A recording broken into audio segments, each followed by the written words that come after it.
दोस्तों नमस्कार। जब भारत में सुप्रीम कोर्ट के न्यायाधीश ये कहें कि हम किसी सीरियल किलर को या मर्डरर को भी जमानत दे सकते हैं लेकिन इस व्यक्ति को जमानत देना मुश्किल है, तो आप समझ सकते हैं कि अपराध कितना गंभीर होगा।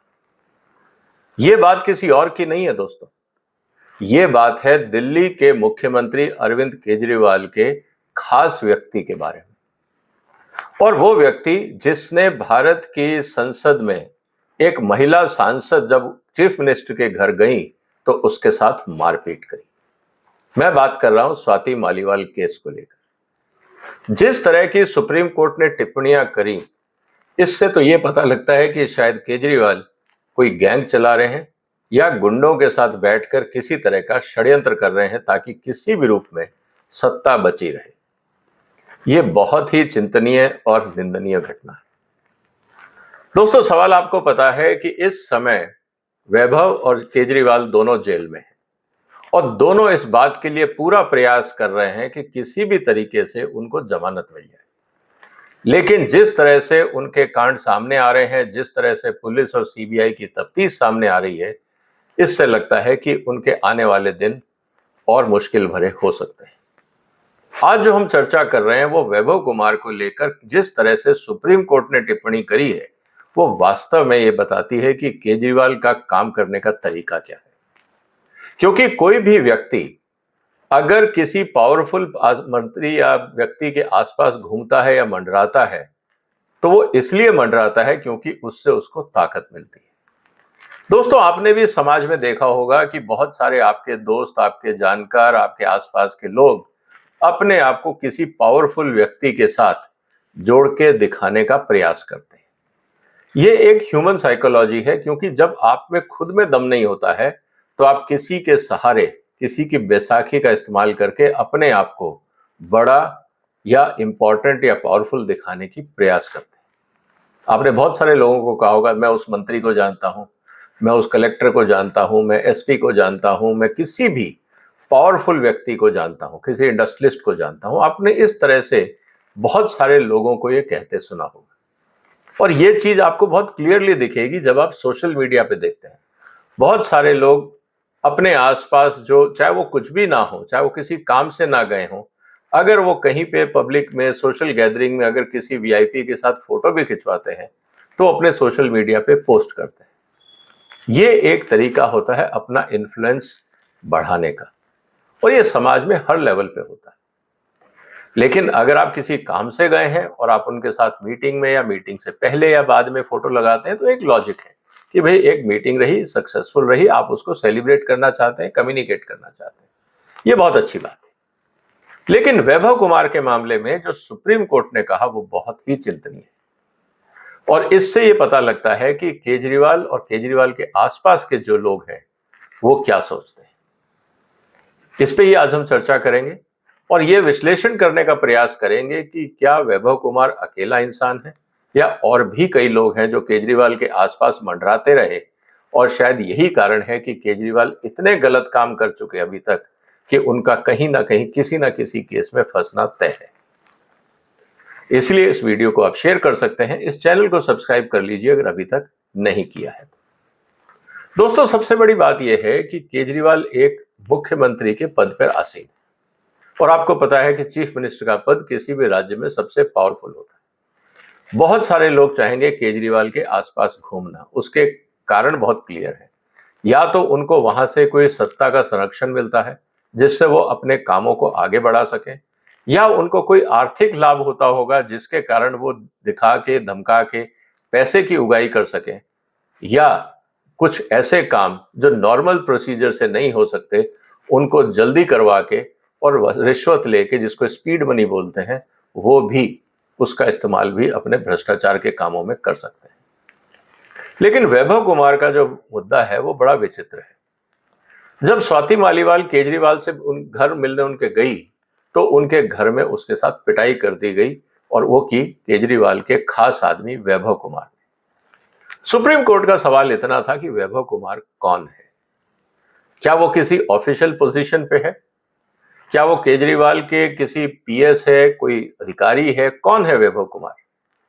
इसका जवाब केजरीवाल के वकीलों के पास नहीं था। उन्होंने इस बात को घुमाने का यह प्रयास किया कि वैभव कुमार को एलजी ने बर्खास्त तो कर दिया है, लेकिन वैभव कुमार अपना केस अभी कैट में लड़ रहा है। अब सवाल इस बात का है कि क्या वैभव कुमार को जब बर्खास्त कर दिया गया और इसी समय किसी भी सत्ता के या किसी भी ऑफिशियल पोजीशन पे नहीं है, तो वो केजरीवाल के घर में क्या कर रहा था? इसके दो ही कारण हैं, या तो केजरीवाल ने उसको बुलाया होगा या वो केजरीवाल के घर में जबरदस्ती घुसा होगा। अब चीफ मिनिस्टर का आवास कोई पब्लिक प्रॉपर्टी तो है नहीं कि कोई भी आदमी बाग में टहलते हुए घुस जाए और किसी को भी आने जाने में कोई दिक्कत ना हो। क्या चीफ मिनिस्टर केजरीवाल का घर इस तरह का कोई पब्लिक गार्डन है? सवाल ये। अगर पब्लिक गार्डन नहीं है और कोई भी आदमी अंदर जाके बाहर आ सकता है बिना किसी परमिशन के और पूछताछ के, तो फिर सवाल इस बात का है कि सीएम हाउस की सुरक्षा कौन कर रहा है? सीएम हाउस की सुरक्षा की जिम्मेवारी दिल्ली पुलिस की है। इसका मतलब यह है कि वैभव कुमार बगैर बुलाए वहां नहीं गया होगा। सवाल इस बात का है कि जब वैभव कुमार चीफ मिनिस्टर के घर गया तो एक बात तो बहुत क्लियर हो गई कि वो केजरीवाल के कहने पे गया। अब सवाल इस बात का है कि केजरीवाल ने वैभव कुमार को किस हैसियत से बुलाया? ऑफिशियल पोजीशन तो वैभव कुमार की है नहीं। इसका मतलब उन्होंने निजी कार्य के लिए या निजी एजेंडा के लिए वैभव कुमार को बुलाया होगा। जब वैभव कुमार किसी पर्सनल या निजी काम से केजरीवाल के पास गया और उनके घर में था, तो इसका मतलब यह है कि जो भी वो काम करेगा वो केजरीवाल के पर्सनल इंस्ट्रक्शन पे करेगा, क्योंकि ऑफिशियल आदेश तो उसको कोई दे नहीं सकता, ना उसकी जरूरत है, क्योंकि वो अधिकारी तो है नहीं। इसका मतलब यह हुआ कि स्वाति मालीवाल पे जो मारपीट हुई उसमें जो वैभव ने अगर हाथ पैर चलाए भी स्वाति मालीवाल के साथ मारपीट करी, तो निश्चित रूप से उसका जो आदेश है वो तो केजरीवाल से आया होगा। और किसी की तो हिम्मत है नहीं केजरीवाल के घर में, केजरीवाल के बगैर परमिशन के या इजाजत के या कंसेंट के वो वैभव कुमार को आदेश दे कि आप एक सिटिंग एमपी के साथ मारपीट करें। इसका मतलब ये है कि जो सुप्रीम कोर्ट ने सवाल ये पूछा कि भाई आप किस हैसियत से वहां गए, आपके ऊपर सत्ता का जो नशा था वो क्यों सवार था? अब सवाल इस बात का है कि सत्ता का नशा वैभव पे इसलिए सवार था क्योंकि उनको ये लगता था कि केजरीवाल का कोई कुछ नहीं बिगाड़ सकता। अब सवाल इस बात का है कि केजरीवाल जिस तरह से कानून को अपने हाथ में ले रहे हैं, और एक नहीं कई बार, चाहे वो पॉलिसी बदलनी हो, चाहे वो विधानसभा के सत्र बुलाने हो या फीडबैक यूनिट का क्रिएशन हो, दिल्ली के अंदर जिस तरह से एडवर्टाइजमेंट पे खर्चा होना हो, बाकी जगह के जो डेवलपमेंट के काम हैं उनके पैसे को रोकना हो, जो मर्जी हो, केजरीवाल तो तभी कर पाएगा जब उनको लगेगा कि सत्ता उनके अधीन है। इसका मतलब जो सत्ता का नशा है वो केजरीवाल के दिमाग में घुस चुका है। उसी का असर है कि केजरीवाल के आसपास रहने वाले लोग, चाहे वैभव कुमार हो, विजय नायर हो या और कोई लोग हो, ये तो तभी कर पाएंगे जब बॉस का उनके ऊपर आशीर्वाद होगा। तो सवाल अब इस बात का है कि क्या केजरीवाल ने ऐसे लोगों को संरक्षण दिया हुआ है, ऐसे लोगों को पाल रखा है जो सरकारी पोजीशंस पे तो नहीं है, लेकिन सब अनऑफिशियल केजरीवाल के लिए, केजरीवाल के आदेश पे काम करते हैं। तो सवाल ये हो गया कि क्या केजरीवाल ने अपने घर में या अपने आसपास कोई गैंग चला रखा है? कहीं पे वसूली का काम जैसे विजय नायर कर रहा था, शराब घोटाले का मुद्दा जो सामने आया, मारपीट का काम जो वैभव कुमार ने किया, इसी तरह से बाकी लोगों का काम, कहीं पे कुछ करना, कहीं पे कुछ करना, होटल्स का इंतजाम, ट्रैवलिंग का इंतजाम, ये सारे काम गैर कानूनी, गैर सरकारी लोगों ने की। सवाल अब इस बात का है कि क्या केजरीवाल अपने आसपास कोई गैंग चला रहे हैं, और अगर वो गैंग चला रहे हैं तो उसका मकसद क्या है? क्या सत्ता पे बने रहना, या सत्ता में जब तक है तब तक उसका शोषण करना?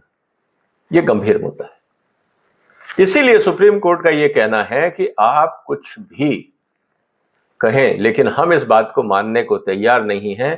तो कहने का अधिकार यह है कि अगर आप केजरीवाल के वहां गए और आप इसलिए गए क्योंकि आपका यह कहना है कि मैं पूर्व सचिव था, तो क्या पूर्व सचिव को परमिशन नहीं चाहिए?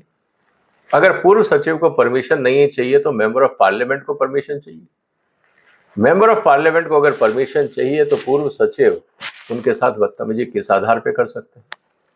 ये गंभीर सवाल इस समय बहुत है। और सबसे बड़ी बात कि वैभव ने जब मारपीट करी, संजय सिंह ने इसका जब खुलासा किया, एक बार भी केजरीवाल ने यह नहीं कहा कि जो वैभव ने किया वो गलत था और मेरी बगैर परमिशन के मेरे घर में जो इस तरह की हरकत हुई है मैं उसकी निंदा करता हूं और इसकी सजा मिलनी चाहिए। एक बार भी केजरीवाल के मुंह से ये नहीं निकला। इसका मतलब ये है कि सत्ता का नशा केजरीवाल में इस हद तक घुस गया था कि उनको लगता था उनका कोई कुछ नहीं बिगाड़ सकता। मेरे पास दिल्ली की सत्ता है, दिल्ली की जनता का 70,000 करोड़ रुपए मेरे कब्जे में है और देश के सबसे बड़े वकील मेरे पास हैं, मैं जो चाहूं जैसे चाहूं कर सकता हूं। इसी को ही तो सत्ता का नशा बोलते हैं। और आज खामियाजा क्या है कि केजरीवाल भी जेल में है, वैभव भी जेल में है और सुप्रीम कोर्ट का ये कहना कि हम बड़े से बड़े क्रिमिनल को बेल दे सकते हैं, लेकिन जिस तरह से चीफ मिनिस्टर के घर में घटना हुई ये वास्तव में चिंतनीय है और इस पर पूरा इन्वेस्टिगेशन होना चाहिए। हम इसको लाइटली नहीं ले सकते। तो दोस्तों, सवाल इस बात का है कि क्या चीफ मिनिस्टर का घर चीफ मिनिस्टर की पर्सनल प्रॉपर्टी है? क्या वो जिसको चाहे पिटवा सकता है? क्या वैभव कुमार जैसे लोग, विजय नायर जैसे लोग किसी भी चीफ मिनिस्टर के आसपास अगर घूमते हैं तो क्या इनको सत्ता का दुरुपयोग नहीं माना जाएगा? क्या ये एक चीफ मिनिस्टर द्वारा चलाया गया एक प्राइवेट मिलिशिया या गैंग नहीं है? आपका क्या कहना है दोस्तों? आप अपने विचार कमेंट बॉक्स में लिखिए, क्योंकि जो आने वाले दिनों में सिर्फ केजरीवाल की बात नहीं है, ऐसे बहुत सारे नेता होंगे, शायद वो उतने लाइमलाइट में नहीं आए, लेकिन जब तक समाज इस पर चर्चा नहीं करेगा, मुद्दे नहीं उठाएगा, ऐसे लोगों का मनोबल बढ़ता रहेगा। और ये अच्छी बात है कि सुप्रीम कोर्ट ने एक मिसाल कायम करी कि चाहे आप कितने भी बड़े वकील रख लो, अगर काम गलत हुआ है तो हम उस पर बराबर संज्ञान लेंगे, क्योंकि इस तरह की घटनाएं आम बात नहीं। चीफ मिनिस्टर के घर में एक गैंग चलना, गुंडागर्दी होना, महिला सांसद के साथ बदतमीजी होना और महिला सांसद को इतना मारा जाना कि उसको मजबूरन पुलिस को फोन करना पड़े और उसके बाद वकीलों की यह दलील कि साहब उसने एफआईआर क्यों नहीं कराई, 3 दिन बाद एफआईआर क्यों नहीं कराई। इसका मतलब केजरीवाल और वैभव के वकील इस बात की सेंसिटिविटी को समझने को ही तैयार नहीं है कि एक सांसद के साथ मारपीट हुई। वो इस बात की गंभीरता को मानने को तैयार ही नहीं है और यही कारण है सुप्रीम कोर्ट को ये कहना पड़ा कि हम आपकी बात को वजन नहीं देंगे और इस पे बेल का मुद्दा नहीं बनता है, हम अभी इस व्यक्ति को हवालात में ही रखेंगे। इसलिए दोस्तों, ये मुद्दा गंभीर है। आप अपने विचार कमेंट बॉक्स में लिखिए। इस चैनल को सब्सक्राइब करिए अगर अभी तक नहीं किया है तो। फिर मुलाकात होगी एक और महत्वपूर्ण मुद्दे के साथ। तब तक वंदे मातरम।